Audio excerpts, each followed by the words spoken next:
बच्चों very good afternoon. कैसे हैं आप? आई होप कि आप स्वस्थ होंगे, मस्त होंगे इस कोरोना में। और कोशिश करिएगा घर पे रहिएगा और घर पे रह के आपकी पढ़ाई लॉस ना हो, इसके लिए हम एक बार फिर आपके पास हाजिर हैं, लेकिन आज एक नए लॉ के साथ, जिसे हम लोग कहते हैं कूलम्स लॉ।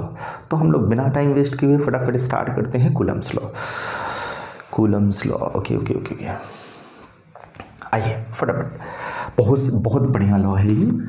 हम लोग सीखेंगे थोड़ा सा इससे रिलेटेड कुछ चीज़ें हम लोग क्लास 11 में डिस्कस किए हैं, जैसे ग्रेविटेशन में ग्रेविटेशनल फोर्स। आइए थोड़ा सा क्या है ये हम इसको बताते हैं। कूलम्स लॉ, पहली बात मैं आपको बताऊं बच्चे, ये क्या होता है। सिंपल सी बात, कहते हैं कि दो पॉइंट चार्जेस, एक लिमिटेशन भी है यही, इसीलिए पॉइंट चार्जेस। सपोज करो दो पॉइंट चार्जेस हों, एक Q1 और दूसरा Q2। लेट्स सी, आपको पता है कि if both are same in nature, मतलब अगर ये भी पॉजिटिव हों, दोनों पॉजिटिव हों, या दोनों नेगेटिव हों, या एक पॉजिटिव हो एक नेगेटिव हो, तो अगर ये दोनों पॉजिटिव हुए तो इनके बीच में रिपल्सिव फोर्स होगा। अगर ये दोनों नेगेटिव है तो भी रिपल्सिव होगा। लेकिन अगर एक पॉजिटिव एक नेगेटिव हुआ तो उस केस में मतलब दोनों के बीच में अट्रैक्शन होगा, फोर्स ऑफ अट्रैक्शन होगा। तो ये लॉ कहता है कि इन दोनों के बीच में वो चाहे फोर्स ऑफ अट्रैक्शन हो, वो चाहे फोर्स ऑफ रिपल्सन हो, वो दोनों फोर्स ऑफ अट्रैक्शन और रिपल्सन बिटवीन टू पॉइंट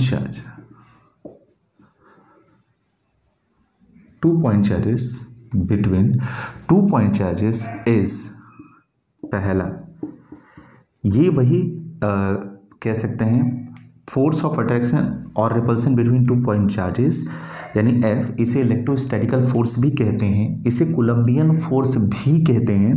ये F is directly proportional to product of their charges Q1 Q2। Let's see both are separated at distance R। तो पहला ये हुआ। दूसरा कहता है F is inversely proportional to R², यानी सेपरेशन बिटवीन देम। एक चीज़ आपके दिमाग में रखे रहे, मैं आपको बता दूं, इन फ्यूचर आप क्लास 11th में भी पढ़े होंगे, मैंने आपको क्लास 11 में भी बताया था, लेकिन आज फिर से एक बार डिस्कस कर दे रहा हूं कि F is inversely proportional to R²। इसका मतलब अगर कोई फिजिकल क्वांटिटी किसी अदर फिजिकल क्वांटिटी के साथ स्क्वायर में इन्वर्स का रिलेशन स्टैब्लिश करे तो वो इन्वर्स स्क्वायर थ्योरम को फॉलो करता है। किसको फॉलो करता है? Inverse square theorem. तो इन दोनों से एक रिलेशन क्या मिला कि F is directly proportional to product of charges Q1 Q2 by R²। Proportionality हटी तो एक कांस्टेंट आ गया है, मान लिया K, कैपिटल K, और ये हो जाएगा Q1 Q2 by R², right. इसे इलेक्ट्रोस्टैटिक फोर्स कहते हैं, तो Fe भी कह सकते हैं। तो F इज इक्वल टू ये जो है 1/4 pi epsilon Q1 Q2 by R²। अब सीखो, यहाँ E जो है ये एप्सिलॉन, इसे कहते हैं इलेक्ट्रिक परमिटिविटी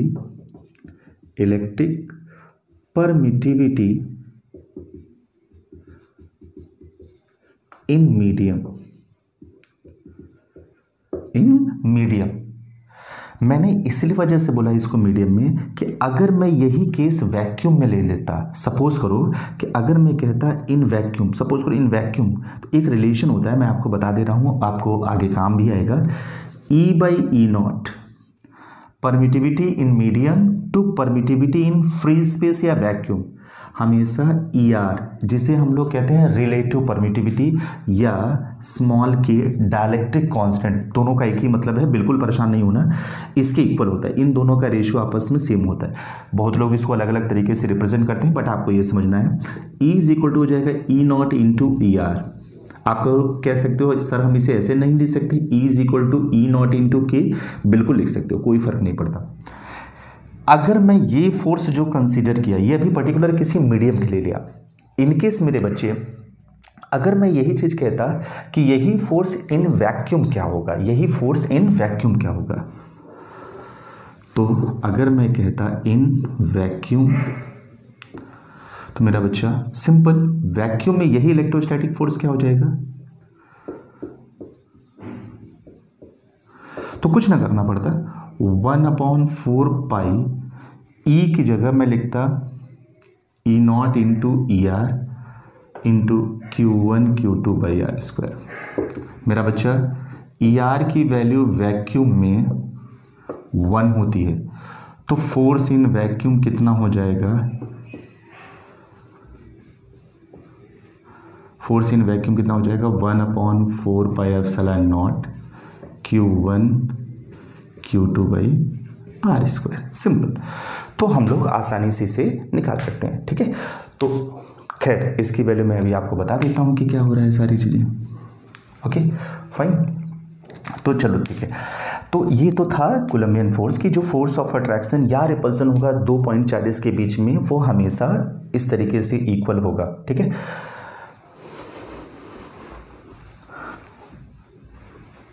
ओके थोड़ा सा, तो मैंने कहा कि इस तरीके से इक्वेट करेगा। तो चलो मैं आपको इसकी वैल्यूज अब थोड़ा सा एक्सप्लेन कर दे रहा हूँ इसको। तो मैंने कहा कि ये फोर्स इलेक्ट्रोस्टैटिकल जो फोर्स होगा उन दोनों चार्जेस के प्रोडक्ट पे डिपेंड करेगा, पहली बात।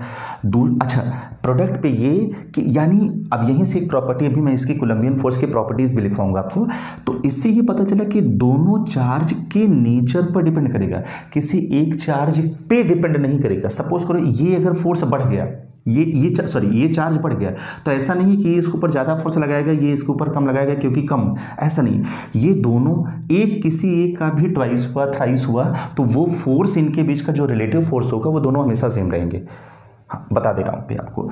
ठीक है, तो ये बात क्लियर हो गई। और मैंने कहा कि जो फिजिकल क्वांटिटी किसी अदर फिजिकल क्वांटिटी के साथ इन्वर्स में स्क्वायर का रिलेशन स्टैब्लिश करे, वो इन्वर्स स्क्वायर थ्योरम को फॉलो करेंगे। ठीक है, इन्वर्स स्क्वायर थ्योरम को फॉलो करेंगे। और होगा क्या कि इन्वर्स स्क्वायर थ्योरम को फॉलो किया तो इसका मतलब आपके दिमाग में रख गया कि सर ऐसे ऐसे जितने भी हमने पढ़े होंगे क्या वो सब इन्वर्स स्क्वायर थ्योरम को फॉलो करेंगे। यस बिल्कुल। तो चलो प्रोपोर्शनलिटी हटी, एक कांस्टेंट आया कि इलेक्ट्रोस्टैटिकल कांस्टेंट, इसकी वैल्यू हो गई 1/4 पाई एप्सिलॉन। एप्सिलॉन को कहते हैं इलेक्ट्रिक परमिटिविटी। ये परमिटिविटी का मतलब क्या हुआ, to permit, to allow the electrostatical force between two point charges. अच्छा, इसलिए मैंने बोला क्योंकि अगर ये वैल्यू मीडियम की वैल्यू, यही वैल्यू बढ़ गई तो ऑटोमेटिकली फोर्स वहाँ पे कम हो जाएगा। कैसे हो रहा है देखना। अभी मैंने आपको जैसे वैक्यूम में दिखाया कि वैक्यूम में रिलेटिव परमिटिविटी की वैल्यू 1 होती है। अगर मेरे बच्चे यही क्वेश्चन अगर मैं आपसे कह देता कि बेटा सीखना, एक एग्जाम्पल के तौर पे मैं सिखा रहा हूँ, इन वाटर क्या हो जाएगा, तो ER की वैल्यू पानी के लिए होती है 80, 79.99 होती है, तो 80। तो इसका मतलब ये हो गया कि अगर मैं कहूँ force, electrostatical force in water, मेरा बच्चा बहुत इजी, तो क्या हो जाएगा 1/4 पाई एप्सिलॉन नॉट, कुछ नहीं, ER की वैल्यू यही कितना हो जाएगा 80। तो इसका मतलब क्या 1/80 into Q1 Q2 by R square. बच्चे सीखना समझना कितना आसान है। 1/80, क्या ये फोर्स वैक्यूम का था? हाँ बिल्कुल वैक्यूम का था। ये भी इलेक्ट्रोस्टैटिक फोर्स था लेकिन वैक्यूम का था। तो आप बताओ क्या वाटर में यही वैक्यूम के कंपैरिजन में 1/80 टाइम्स हो गई? हाँ बिल्कुल हो गया। तो घट नहीं गया, बिल्कुल घट गया। यानी अगर मैं कि वाटर में फोर्स कम हुआ तो हाँ कम हुआ। वैक्यूम, अगर मैं यही फोर्स इलेक्ट्रोस्टैटिकल फोर्स वैक्यूम के कंपैरिजन में रिलेट करा दूं तो आप कहोगे sir 80 times of force electrostatical force in water, मतलब वैक्यूम में ये पानी का 80 गुना होगा। समझ लो।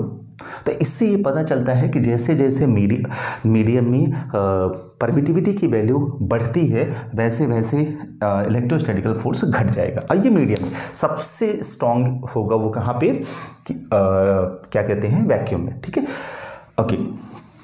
अब चलो ठीक है, ये तो बातें समझ में आ गई कि हाँ सर कोई बात नहीं, आपने ये बता दिया, अच्छी बात है।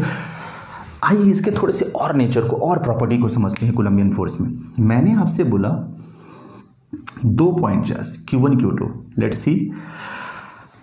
अगर मैं आपसे कहूँ इनके बीच का सेपरेशन है, ये इसके ऊपर दोनों लाइक चार्जेस हैं, तो ये इसके ऊपर कितना फोर्स लगाएगा, तो आपने कहा आउटवर्ड फोर्स होगा क्योंकि रिपेल करेगा, धक्का मारेगा, तो फोर्स ऑन 1/2। तो हमने कहा ये इस पर कितना लगाएगा, तो आपने बोला force on 2/1। Okay, very good, अच्छी बात है, समझना ध्यान से थोड़ा सा। अभी मैंने आपको बताया कि F इज इक्वल टू आया 1/4πε0 Q1 Q2/r²। कुछ बचेंगे सर इसकी वैल्यू वगैरह अभी आप तो नहीं बताए, मैं बता दे रहा हूँ, सब बताऊंगा, टेंशन मत लेना थोड़ा सा, अभी बस सीखो जो मैं बात बताना चाह रहा हूँ। तो मैंने कहा ये वैल्यू हुई, अब थोड़ा सा समझो, ये चाहे इसको धक्का मारे और ये चाहे इसको धक्का मारे। अगर मैं कहूँ ये वेक्टर फॉर्म में है, समझना, अगर ये वेक्टर फॉर्म में है तो आप बताओ इसे वेक्टर फॉर्म में बनाने के लिए हम क्या कर सकते हैं। अगर मैं वेक्टर लगा दूं तो क्या ये सही है? नहीं, मुझे पता है चार्ज तो स्केलर इन नेचर हुए और किसी पोजीशन बचा। अब अगर हम पोजीशन का स्क्वायर कर भी देते हैं इन केस, तो स्क्वायर है, स्केलर फट से हो जाएगा। उस केस में हम लोग यहाँ यूनिट वेक्टर का इस्तेमाल करेंगे, are cap.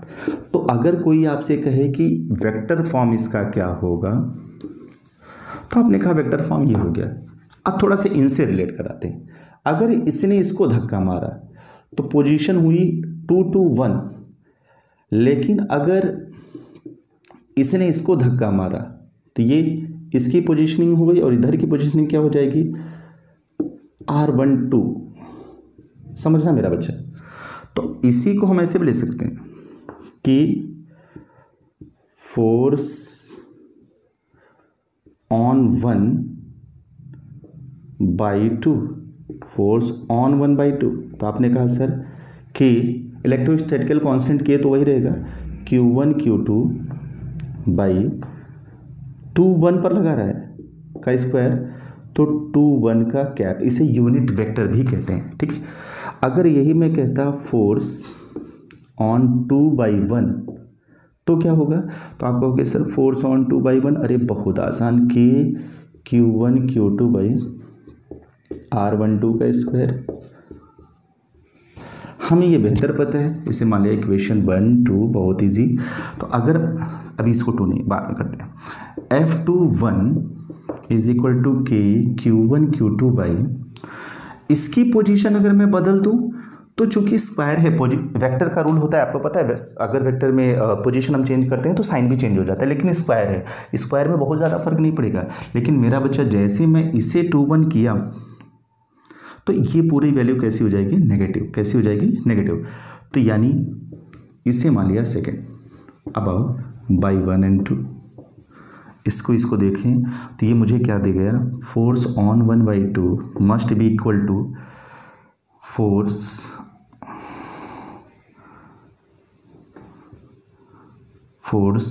On 2/1 must be equal to force on 1/2। अब आप देखो ये काम की बात क्या मिला, इक्वल एंड ऑपोजिट, मतलब जितना फोर्स ये इस पर लगाया उतना ही फोर्स ये इस पर लगाया, लेकिन दोनों के डायरेक्शन एक दूसरे से क्या है, ऑपोजिट। दोनों के डायरेक्शन एक दूसरे से क्या है, ऑपोजिट हुए। तो क्या ये न्यूटन थर्ड लॉ को फॉलो करें? बिल्कुल, action and reaction, it represent Newton's third law, action and reaction.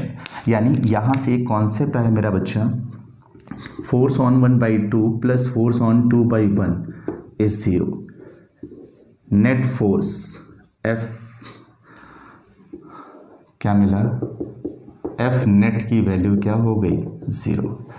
ये बड़े काम की चीज़ है, आगे बहुत इंपॉर्टेंट रोल होगा इसका। अच्छा, कुछ लोगों ने कहा सर इसकी वैल्यू, आइए थोड़ा सा डिस्कस कर ले रहे हैं। 1/4πε0 की वैल्यू होती है 9 × 10⁹ यूनिट यहीं से निकाल लो तो ये हो जाएगा न्यूटन मीटर स्क्वायर पर कूलम स्क्वायर। हाँ, अगर हम यहाँ से ε0 की वैल्यू निकालना चाहें तो कुछ नहीं, ये हो जाएगा 1/4π × 9 × 10⁹। इसको सॉल्व करोगे तो ये वैल्यू लगभग आएगी 8.85 × 10⁻⁻12। यूनिट जस्ट रिवर्स हो जाएगा कूलम स्क्वायर पर newton metre square. Okay, dimension epsilon naught का अक्सर पूछा जाता है कंपटीशन में। तो देखना यूनिट थी कूलम पर न्यूटन मीटर स्क्वायर, तो कूलम का हो जाएगा AT और Q इक्वल टू IT, तो ये हो जाएगा A square T square newton upon ML⁻², metre square L square, ऊपर जाएगा आप निकाल सकते हो, क्या हो जाएगा M inverse L³ -3 T⁴ A square, ये डायमेंशन हो जाएगा। कोई दिक्कत वाली बात नहीं होनी चाहिए, ठीक है, बहुत सिंपल सी बात है। ये था हमारा कि कैसे ये कोलंबियन फोर्स वेक्टर फॉर्म कैसे हुआ, न्यूटन्स थर्ड लॉ को फॉलो कैसे किए। अच्छा, कभी कभी बच्चे मैं बता दूं, बोर्ड में क्या कभी आपके होम एग्जाम में ऐसे क्वेश्चंस पूछ लेते हैं कि prove that Newton third law with the help of Coulomb's law, तो आपको यही प्रॉपर डेरिवेशन करने होंगे। अगर आपसे ये पूछे कि prove that the resultant force, resultant और net force between two point charges is always 0, तो भी आपको यही प्रूव करना होगा, ठीक। बाकी वेक्टर फॉर्म तो है ही। अच्छा आ जाओ, ये चीज हो गया, इसको हम लोग समझ ही गए। उसके बाद मेरा बच्चा अब हम लोग पढ़ेंगे क्या, अब हम लोग थोड़ा सा इस पर इलस्ट्रेशन करेंगे, लेकिन उसके पहले हम थोड़ी सी प्रॉपर्टी पढ़ लेंगे। जैसे हमने आपसे कहा प्रॉपर्टीज ऑफ कूलम्स लॉ। अब समझना, पहली प्रॉपर्टी, सबसे पहली प्रॉपर्टी दिमाग पे ये रख लेना मेरा बच्चा कि प्रॉपर्टी में क्या होता है, सबसे बड़ी खास बात कि it provide force of attraction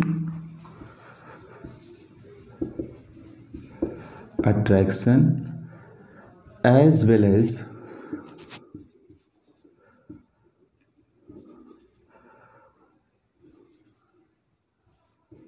force of repulsion between two point charges। सबसे पहली बड़ी बात कि ये 2 पॉइंट चार्जेस के बीच में अप्लाइड होगा और जो हमेशा फोर्स ऑफ अट्रैक्शन और रिपल्सन दोनों प्रोवाइड करता है। जबकि मैं आपको एक बात बता दूं, आप कहोगे सर जब हम लोग ग्रेविटेशन पढ़े थे तो उसमें तो ऐसा नहीं होता था, उसमें तो सिर्फ फोर्स ऑफ अट्रैक्शन होता था। तो हाँ, बिल्कुल सही बात है। याद रखना, मासिव ऑब्जेक्ट, जितने भी मासिव ऑब्जेक्ट होंगे वो कभी भी रिपल्सिव फोर्स प्रोवाइड नहीं करते। Massive object always provide force of attraction only, force of attraction only. Repulsive force इस वजह से नहीं होंगे मेरे बच्चे क्योंकि उनके अंदर नेचर थोड़ा सा कह सकते हो सिर्फ पॉजिटिव नेचर सिर्फ एक जैसे होते हैं और ग्रेविटेशनल पुलिंग होती है उनके ऊपर हमेशा, जो सिर्फ और सिर्फ अट्रैक्शन प्रोवाइड करेंगे, रिपल्सन कभी नहीं कर सकते हैं। अच्छा, दूसरी सबसे बड़ी बात कि जबकि चार्जेस और पोलैरिटी ये दोनों ऐसे होते हैं जो अट्रैक्शन भी प्रोवाइड करते हैं और रिपल्सन भी प्रोवाइड करते हैं। दूसरी सबसे बड़ी बात कि ये फोर्सेस हमेशा line join action of forces होते हैं। चाहे आप इसे लिमिटेशन में भी लिख सकते हो, प्रॉपर्टीज में भी है, एक प्रकार की लिमिटेशन भी है। इलेक्ट्रोस्टैटिकल फोर्सेस या कोलंबियन फोर्सेस, दूसरी सेकंड प्रॉपर्टी आप लोग नोट कर लेना कि electrostatical forces are line join action of forces. अब तुम कहोगे सर ये क्या था, थोड़ा सा समझाइए। हाँ, ये थोड़ा सा मैं आपको एक बात और इसमें समझा देता हूँ। Q1 Q2, जैसे मैंने आपसे कहा कि ये line joining action of forces, मतलब इसने इस पर जब फोर्स लगाया तो इसकी लाइन में लगाया फोर्स ऑन 1/2, इसने जब इस पर लगाया तो इधर को लगाया फोर्स ऑन 2/1। तो मतलब ये एक ही लाइन में इक्वल एंड अपोजिट थे। मतलब आप ये कह सकते हो मेरा बच्चा कि चाहे ये सेपरेशन R21 हुआ, चाहे ये सेपरेशन R12 हुआ, इससे मैटर नहीं रखता, लेकिन सेपरेशन तो भाई वही है, 1 2 करो चाहे 2 1 करो, इसके मैग्नीट्यूड को अगर हम करें तो मेरे बच्चे दोनों आपस में क्या है, सेम है, सेम चीज़ रिप्रेजेंट करेंगे, उससे कुछ बहुत बड़ा लॉजिक नहीं। ये जो फोर्स ऑफ अट्रैक्शन था, अगर आप देखो अभी थोड़ी देर पहले जब आपने निकाला force on 1/2 is equal to minus force on 2/1, चाहे ये कहो चाहे इसे आप ऐसे भी ले सकते हो जो आपने लिखा था, force on 2/1 is equal to minus force on 1/2। तो इन टर्म्स ऑफ मेरा बच्चा मैग्नीट्यूड तो सेम ही है ना, वो तो कुछ अलग मैंने नहीं कह दिया मेरे बच्चे। कुछ बच्चे कंफ्यूज हो जाते हैं ऐसे, तो वो फोर्स सेम है, फोर्स में उनके मैग्नीट्यूड में कभी कोई इफेक्ट नहीं पड़ेगा मेरे बच्चे। मैंने पहले ही बताया कि ये अब line join action of forces का मेन मतलब क्या था कि ये इसकी लाइन में ही लगेंगे, इक्वल एंड अपोजिट ही होंगे। मतलब आप कह सकते हो इन दोनों फोर्सेस के बीच के एंगल हमेशा 180 डिग्री होंगे। अच्छा, कुछ आएंगे, कुछ लोग कहेंगे सर क्या 180 डिग्री होने वाले सारे ऐसे हो सकते हैं? नहीं, ऐसा कोई ज़रूरी भी नहीं है। जैसे मैं आपको बता दूं, सपोज करो एक बच्चे ने पूछा था हमसे क्लास में ये कि एक सपोज करो पॉइंट चार्ज इधर है, इस पर फोर्स लग रहा है, फोर्स 1/2 इधर है और एक पर इधर को लग रहा हो, तो क्या हम इसे कूलम्बियन फोर्सेस कह सकते हैं? ये इक्वल एंड अपोजिट है, इक्वल एंड अपोजिट है, तो क्या हम इन्हें कूलम्बियन फोर्सेस कह देते हैं? ना, बिल्कुल नहीं कह सकते, बिल्कुल नहीं कह सकते मेरे बच्चे, क्योंकि ये line joining action of forces नहीं है। अगर मैं इनको इधर करूं तो ये दोनों एक ही लाइन पर ज्वाइन नहीं होंगे। ऐसे फोर्सेस, याद रहे, ऐसे फोर्सेस जो line joining action of forces होते हैं, इन फोर्सेस को सेंट्रल फोर्सेस भी कहा जाता है। याद रहे, कभी कभी बच्चों से पूछा जाता है कि सेंट्रल फोर्स, ग्रेविटेशनल फोर्स या सेंट्रल फोर्स और इनर्शियल फोर्स में बेसिक डिफरेंस क्या होता है? These are central forces. एक चीज और, इनकी प्रेजेंसी की वजह से जब ये इस तरीके से एग्जर्ट करेंगे तो कभी भी इसमें, इस दशा में कपल टॉर्क जिसे कहते हैं, टॉर्क एग्जर्ट नहीं करेगा। टॉर्क हमेशा इस केस में एग्जर्ट करता है, यहां पे टॉर्क हमेशा जीरो होगा। क्यों टॉर्क जीरो हुआ? क्योंकि जो नेट टोटल फोर्स आ रहा था वही जीरो है, और हमारा टॉर्क टोटल फोर्स होता है कि सिंगल वन फोर्स से डिसाइड नहीं होता, टोटल फोर्स ही जीरो है। तो आप कहोगे सर यहाँ पे भी तो वही है, यहाँ क्यों नहीं हो रहा है? यहाँ पे भी तो, अगर मैं कहूँ नेट फोर्स जीरो है, बिल्कुल सही है, लेकिन है क्या कि इसमें जो रिजल्टेंट आएगा, ऐसे सोचो ना मेरा बच्चा, एक ऐसी एग्जांपल सोचो, हम इसको इधर भी खींच रहे इधर भी खींच रहे हैं, तो क्या ये कभी अपनी एक्सिस पर घूम सकता है? Not possible. लेकिन अगर इधर है और इसको सिर्फ यहाँ से फिक्स करके और ऐसे घुमाएं, या किसी दो बॉडी पर इक्वल और अपोजिट डायरेक्शन में ऐसे फोर्सेस लगे, तब वो रोटेशन प्रोवाइड करेंगे। तो याद रहे, टॉर्क रिप्रेजेंट करने के लिए आगे हम आपको पढ़ाएंगे, इसमें टॉर्क भी है, लेकिन यहाँ नहीं है। इनको जब इलेक्ट्रिक फील्ड में रखा जाएगा, जब ये कॉन्सेंट्रिक ना हो, ये इस तरीके से होंगे, तब टॉर्क अप्लाइड होगा। याद रहे, कॉन्सेंट्रिक फोर्सेस के लिए टॉर्क हमेशा जीरो होता है, सेंट्रल फोर्सेस के लिए टॉर्क हमेशा जीरो होगा। इनके लिए जो कॉन्सेंट्रिक नहीं होंगे, जो पैरेलल होंगे, उनके लिए टॉर्क अवेलेबल होगा। तो these are central forces, that's why we can say that कि ये हमेशा line joining action of forces होते हैं। ये चाहे आप इसके लिमिटेशंस लिख लो और चाहे प्रॉपर्टीज के बारे में लिख सकते हो। दूसरी सबसे बड़ी बात मैंने आपसे प्रॉपर्टी पढ़ाई कि मेरा बच्चा, अगली तीसरी प्रॉपर्टी जो आएगी वो थर्ड प्रॉपर्टी क्या होगी कि थर्ड प्रॉपर्टी आप नोट करना कि जैसे Q1 Q2 था, ठीक है। अब अगर मैंने आपसे कहा कि जो फोर्स ऑन 1/2 निकाला या जो फोर्स ऑन 2/1 निकाला, ये प्रॉपर्टी बहुत अच्छे से पढ़ना, ये सारे न्यूमेरिकल में काम आते हैं, न्यूमेरिकल सॉल्व करते समय। हमने कहा मेरा बच्चा, चाहे मैं फोर्स ऑन 1/2 निकालूं तो ये भी आएगा K Q1 Q2 2/1 का स्क्वायर, 2/1 का क्या, कोई बात नहीं। हाँ, अगर हम इसको मॉड के टर्म्स में कर लें, अगर हम इनको मॉड के टर्म्स में कर लें, अभी बता दे रहे हैं, F2 निकाला तो K Q1 Q2 R12 का स्क्वायर 12 का कैप। तो मैंने कहा बच्चे, अगर हम इन दोनों को मॉड के टर्म्स में निकालें तो क्या ये दोनों फोर्सेस आपस में सेम थे? बिल्कुल सेम थे। दोनों फोर्सेस आपस में सेम थे? हाँ, बिल्कुल सेम थे, क्योंकि प्रोडक्ट ऑफ चार्जेस हैं। तो मैं आपको जो प्रॉपर्टी सिखाने जा रहा था उसमें क्या बताने जा रहा था कि अगर मैं इसको डबल कर दूं, तो ऐसा नहीं है कि 2 जो 1 पर फोर्स लगाएगा, फोर्स ऑन 1/2, यानी ये वाला फोर्स, ये इसके कंपैरिजन में ज़्यादा हो जाएगा ना। दोनों में से किसी एक चार्ज के बढ़ जाने से उनके रिलेटिव फोर्सेस में कोई फर्क नहीं पड़ता। याद रहे किसी एक चार्ज, यही प्रॉपर्टी है कि किसी, ऐसे आप नोट कर लेना कि किसी एक चार्ज के बढ़ जाने से या घट जाने से, सपोज करो मैंने इसको आधा कर दिया, तो क्या ये इसको कम फोर्स से खींचेगा और ये इसको नहीं, दोनों इनके बीच का जो रिलेटिव फोर्स था वो दोनों एक साथ घट जाएंगे। याद रहे, तो किसी एक चार्ज के बढ़ जाने से या घट जाने से उनके रिस्पेक्टिव और रिलेटिव फोर्सेस में कभी कोई फर्क नहीं पड़ता। हाँ, नया फोर्स जो बनेगा उसमें फर्क आएगा। नया फोर्स इन द सेंस कि अभी जब मैं इसको 2 टाइम्स नहीं किया था तब तो ये फोर्स ये था, अब मैं अगर इसको 2 टाइम्स कर दूंगा तो यही F12 या F12 डैश मैं मान ले रहा हूँ अगला फोर्स, और F21 डैश वो जो आएगा वो इसके कंपैरिजन में ट्वाइस हो जाएगा, क्योंकि अगर ये बढ़ रहा है तो वो रिजल्टेंट फोर्स इनके बीच का डबल हो जाएगा। देखो कैसे आ जाएगा, अगर मैं F12 डैश कर दूं तो ये कितना हो जाएगा 2K/Q1Q2/R²। जबकि यहाँ पे क्या है, जबकि यहाँ ये वाला इसकी वैल्यू है, तो क्या मैं इसे 2F12 लिख सकता हूँ? अरे बेटा सेपरेशन आ रही है, वही है वैल्यू, परेशान मत होना। तो क्या मैं इसे 2 टाइम्स ऑफ F12 लिख सकता हूँ? हाँ, नया वाला फोर्स पहले वाले के फोर्स के कंपैरिजन में ट्वाइस हो गया, लेकिन इनके रिलेटिव फोर्स, अब अगर यही मैं डैश में 2-1 डैश निकालता तो भी वही आता। देखो अगर मैं 2-1 डैश निकालूं तो ये भी वही आएगा मेरा बच्चा। तो इसके रेस्पेक्टिव रिलेटिव फोर्सेस में कोई फर्क नहीं पड़ा। यही मेरा था प्रॉपर्टी की। अगली प्रॉपर्टी हम लोग लिख लेंगे कि किसी एक चार्ज के बढ़ या घट जाने से नए चार्ज पर, नए रिस्पेक्टिव फोर्सेस पर कोई फर्क नहीं पड़ता। आइए 3 प्रॉपर्टी हुई, चौथी हम लोग सीखते हैं।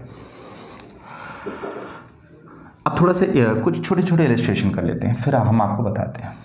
वेक्टर फॉर्म चूंकि हम बता ही चुके हैं तो इस वजह से थोड़ा समझो। सपोज करो मेरा बच्चा, ये मैं क्वेश्चन दे रहा हूँ, एक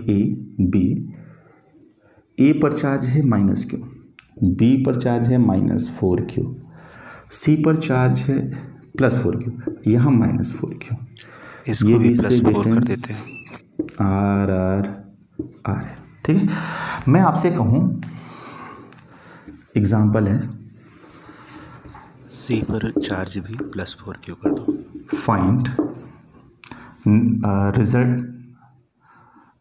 find force on A, resultant force on A, find resultant force on ए।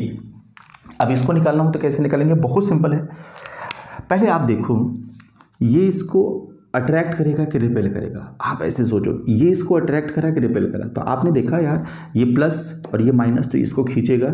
चलो एक फोर्स इधर लग गया, ये force on A by B हो गया। ठीक है, अगर मैं, चूंकि भाई ऑपोजिट चार्ज है, नो डाउट मोहब्बत होगी सर खींचेगा, यही इस पर लगाए तो force on A by C हो जाए, सी मान लिया, ठीक है, बाई सी हो जाए। तो एक इधर खींच रहा है, एक इधर खींच रहा है, ऐसे है, तो रिजल्टेंट एक इधर जाएगा बीच में। क्या ये फोर्स इधर को आया? हाँ बिल्कुल आया, बिल्कुल। तो हम ये देख रहे हैं यार इनके बीच का सेपरेशन भी सेम, चार्ज भी सेम। अरे एक 4Q है, Q है, ये वाला भी 4Q और Q है। तो इसका मतलब ये मेरे दिमाग में हिट कर गया है कि force on A by C जितना होगा वही force on A by B होगा। उसे मैंने कुछ भी मान लिया F रफली अपनी समझ के लिए, और वो वैल्यू हम निकाल लें अभी। F की वैल्यू कितनी आ जाएगी? Q 4Q by what ever separation R square. अब आओ, तो इनके बीच का रिजल्टेंट मान लिया F डैश, तो F डैश कितना हो जाएगा? √ FAB का स्क्वायर FAC का square plus 2FAB FAC, equilateral triangle है cos 60। क्या हो जाएगा? सेम फोर्स है, F स्क्वायर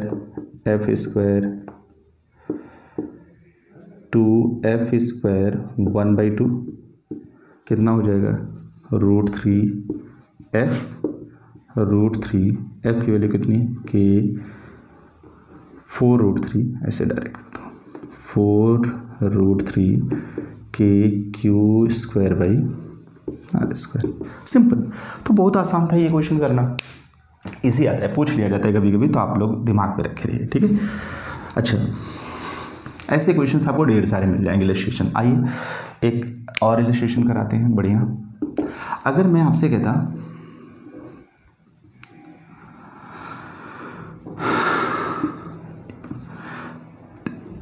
ABC, RRR, ठीक है।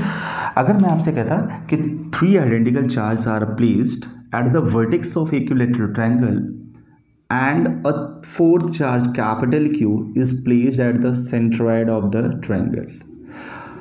Find the resultant force on centroid. O पर resultant force कितना होगा? सिंपल, बहुत सिंपल है। देखो सिंपल सी बात है, अगर मैं देखूं तो इसे एक फोर्स इधर खींच रहा है, ऐसे सोचो। हम इसे देखो, अभी इसके पहले मैंने वेक्टर रूल लगाया, अभी यहाँ पे भी थोड़ा सा सब मैकेनिक्स का रोल है। देखो इधर ये F1 मान लो, ये F2 मान लो, ये F3 मान लो। क्या अगर देखो थोड़ा सा दिमाग लगाओ तो ये इक्विलिब्रियम को फॉलो कर रहे हैं क्या, कि किसी एक पॉइंट पर तीन सेम फोर्सेस और एक ही डायरेक्शन में अगर अप्लाइड हो रहे हो, F1, F2, F3, तो क्या उस दशा में तीनों फोर्सेस का सम हमेशा जीरो होगा क्या? हाँ बिल्कुल जीरो होगा सर, वेक्टर सम। और ऐसे न समझ में आया तो आप सिंपल सी बात सोचो, इस पर चार्ज क्यों है, इनके बीच भी फोर्स वही लगेगा, ये भी फोर्स वही होगा, ये भी फोर्स वही होगा। अब तीनों का मैं जब सम निकालूंगा तो ऐसे समझना मेरा बच्चा, F इज इक्वल टू क्या हो जाएगा, F1 plus F2 plus F3। याद रहे, इसे हम जैसे हमने बोला ना कि resultant force on this is equal to sum of individual forces, इस प्रिंसिपल को कहते हैं सुपरपोजिशन प्रिंसिपल। कुछ लोग इससे कंफ्यूज होंगे कि सर आप इसको अलग से बता दीजिए, नहीं यही समझो, सुपरपोजिशन प्रिंसिपल। ये क्या है बेसिकली, कि अगर किसी सिस्टम ऑफ चार्ज में एक से ज़्यादा चार्जेस अवेलेबल हों तो किसी पर्टिकुलर चार्ज पर जितने भी फोर्सेस अप्लाइड होते हैं उन सारे फोर्सेस का वेक्टर सम हमेशा रिजल्टेंट फोर्स की इक्वल होगा। अब मेरा बच्चा ध्यान से देखना, F अगर मैं देखूं तो चार्जेस सेम अप्रॉक्स, ये पोजीशन भी सेम है, तो क्या हो जाएगा, K Q capital Q upon OA का स्क्वायर। तो जितना आपको यहाँ पता है कि here OA is equal to OB is equal to OC, ये सारे सेपरेशन चूँकि सेंट्रॉइड की बात है, सेम डिस्टेंस हो गई, तो मैंने कॉमन ले लिया। तो यहाँ क्या हो जाएगा, OA का कैप, OB का कैप, OC का कैप। आपके दिमाग में एक बात आ सकती है कि सर आपने तो यहाँ बोल दिया सब में सेम है, तो यहाँ आप सेम क्यों नहीं रख सकते? वो मैग्नीट्यूड के फॉर्म में बेटे इक्वल है, ये वेक्टर के फॉर्म में है, और वेक्टर फॉर्म में किसी भी साइक्लिक ऑर्डर का सम हमेशा जीरो होता है। वेक्टर फॉर्म में किसी भी साइक्लिक ऑर्डर का सम हमेशा क्या होगा, जीरो। तो ओवरऑल फोर्स क्या हो जाएगा, जीरो। ठीक है,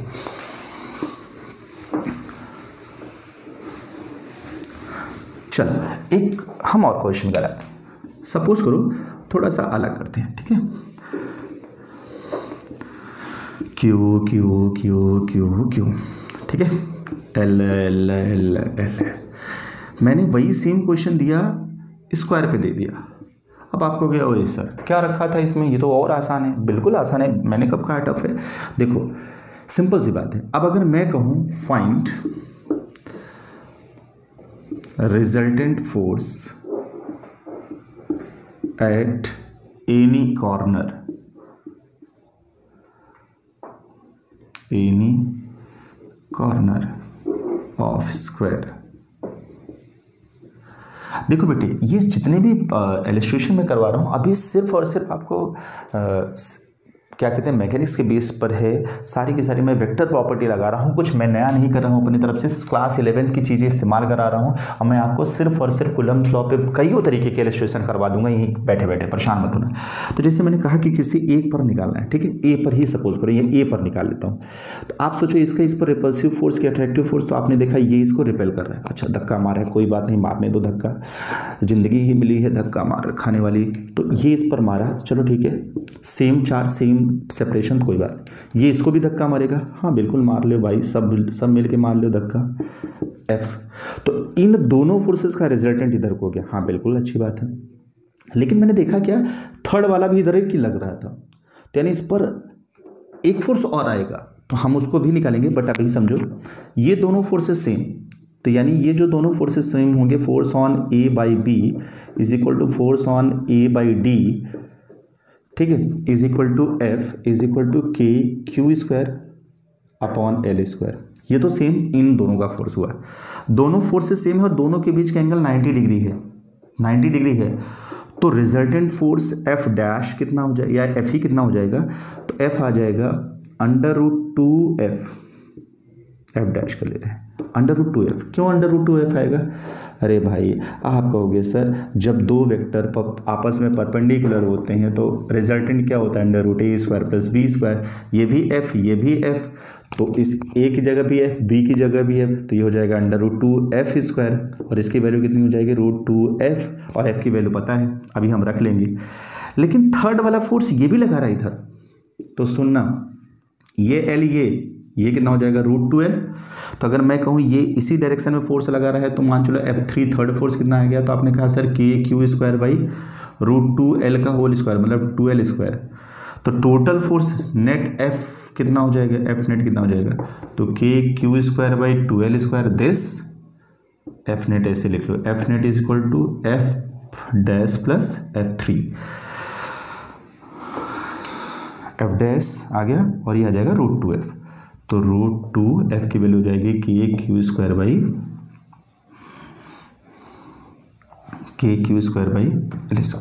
क्या आ जाएगा, यहाँ पे कॉमन ले लो, तो ये हो जाएगा KQ² L² 1/2 + √2। इसे हम ऐसे भी लिख सकते हैं 1 + 2√2/2 KQ²। सिंपल, बहुत आसान है, सब चीज़ों में कुछ नहीं रखा, बहुत इजी है। हम लोगों ने ऐसे निकाल लिया थर्ड फोर्स। अब अगर ठीक है, कोई दिक्कत तो नहीं, वेरी गुड, बहुत अच्छी बात है, बड़ा अच्छा लगा समझ के। थोड़ा सा जैसे अभी तक तो हमने सीखा कि यार इसकी मैकेनिक्स क्या थी, थोड़ा सा इसी में हम एक काइनेमेटिक्स भी अप्लाई कर लेते हैं। सपोज करो मैं आपसे क्वेश्चन बोलूँ, ये इस चार्ज पार्टिकल का मास m और इस चार्ज पार्टिकल का मास 2m, समझना इस पर भी चार्ज क्यों है, सेम चार्ज है, ठीक है। इसने इसको धक्का मारा और ये मूव किया 12 मीटर पर सेकेंड से। क्वेश्चन ये है कि 2m वाले ने m वाले को धक्का मारा और ये कितने स्पीड से मूव किया, 12 मीटर पर सेकेंड। अच्छा सोचो, तो मैं कहूँ इसकी स्पीड क्या होगी, what is the speed of this. अच्छा तुम कहोगे सर ये तो स्टैटिकल फोर्सेस हैं, आपने बोला था कि मोशन में नहीं होने चाहिए। हाँ बिल्कुल नहीं होने चाहिए, लेकिन अगर दोनों में से कोई एक किसी दूसरे पर धक्का मार रहा है तो वहाँ मोशन हो सकता है, मतलब दोनों में से एटलीस्ट एक तो रेस्ट में है ही ना। तो अगर इसने इसको धक्का मारा तो ये मोशन में क्या हो सकता है, उसी केस में मारा हो तो है हल्का सा पीछे हुआ, कोई बात नहीं, लेकिन इसमें होगा क्या। तो अभी मैंने थोड़ी देर बताया था कि जब नेट फोर्स 0 होता है, और वैसे ही तुझे पता है कि इन दोनों के line joining action of forces का नेट फोर्स हमेशा क्या 0, और कहते हैं नेट फोर्स 0 होगा तो मोमेंटम क्या होगा, कंजर्व। मोमेंटम क्या होगा, कंजर्व। तो क्या हो जाएगा m × v मतलब 12 is equal to 2m × v। अच्छा इक्वल एंड अपोजिट होंगे, चाहे आप यहाँ प्लस करके 0 करो तो उधर जाएगा माइनस हो जाएगा, वो सिर्फ डायरेक्शन शो करेगा। मास से मास गया 2 × 6 = 12, यानी v की वैल्यू आ गई 6, यानी कितना आ गया 6 मीटर पर सेकेंड। ठीक है, अगर आपसे कोई पूछे तो ये समझ में आ जाएगा 6 मीटर पर सेकेंड आएगा, कोई दिक्कत वाली बात नहीं। हाँ एक क्वेश्चन और इसी में आता है, चलो ये ठीक है। क्वेश्चन ये आता है, सपोज करो मैं वही क्वेश्चन दे रहा हूँ, बहुत ज़्यादा नहीं, इधर उधर नहीं करूँगा, वही क्वेश्चन है। मान के चलो इसने इसको धक्का, या अब उल्टा कर देते हैं थोड़ा सा, इसने इसको धक्का मारा और ये मूव किया 20 metre distance, 20 centimetre distance, suppose करो 20 सेंटीमीटर डिस्टेंस, ठीक है। तो ये कितना मूव करेगा, तो सिंपल है यार, हमने कहा जब साला मोमेंटम कंजर्व हो सकता है तो मेरा बच्चा इस केस में सेंटर ऑफ मास एक्सेलरेट कर नहीं रहा है, तो इस केस में क्या हो जाएगा m1r1 = m2r2, यानी m1 कितना m, ये r1 नहीं पता मेरा बच्चा 2m, ये कितना 20, ये m से m कैंसिल, r1 कितना 40 सेंटीमीटर। ठीक, कोई दिक्कत वाली बात नहीं, ओके वेरी गुड। चल भैया